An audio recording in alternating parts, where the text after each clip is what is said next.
My name's Anthony Benz. I am a pianist and vocal coach, and I am coming to you guys from Bismarck, North Dakota. Way up here at the top of the country. I did my undergrad in vocal music education at Concordia College in Moorhead, Minnesota. So then I was a choir teacher in Texas for a few years, and then I did my master's in vocal coaching at Oklahoma City University. I remember in high school, I might have been a sophomore, the local community chorus put on sort of an abridged version of The Marriage of Figaro. So it was all in English, it was sort of semi-staged, a lot was cut, there was a lot of sort of narration, sort of piecing together the various scenes. But the first full opera that I saw was La Traviata at Fargo Moorhead Opera when I was a freshman in college. Probably Dead Man Walking. It was like the second full opera that I had ever played, so I felt like I was a little over my head. But I love Jake Hagee's music. I got to meet him just before the opera opened. The music is gorgeous, the story is incredible, he's incredible. Sort of overall experience, that was probably the most fun I've had on any given opera.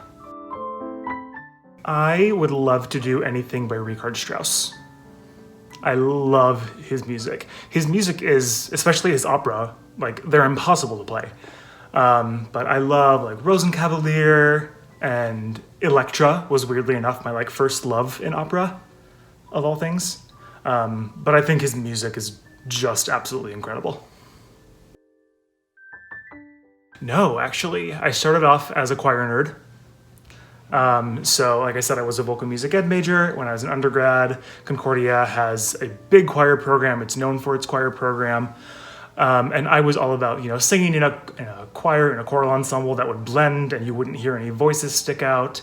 And opera singing was sort of the antithesis of that. So I had friends who sang in the Fargo Moorhead Opera Chorus, and I was like, oh, that's fun. That's not for me, though. I'll go to the show and enjoy it. And then actually, while I was a choir teacher, I lived in Killeen, Texas, which isn't too far north of Austin. So I went down to Austin to see a few productions that they had done there. And the first thing I saw there was Aida.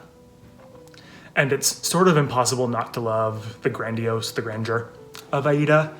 And I knew I loved working with singers. I knew I loved playing piano. So that experience is sort of what set me on the path of going into working in opera.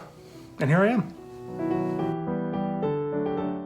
I think I wish people just knew how accessible it was and that they would be able to experience it before sort of passing the generic judgment that everyone seems to have on opera, that it's, only for rich people, it's exclusive, you have to speak whatever language to understand it.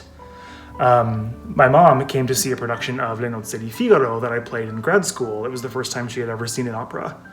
And she, afterwards, the first thing she said was, I had no idea that they would broadcast the translation above the stage. I thought you just didn't know what was going on in an opera. So just sort of those simple misunderstandings that a lot of people seem to have. I wish people would just know how easy it is to follow along and love it.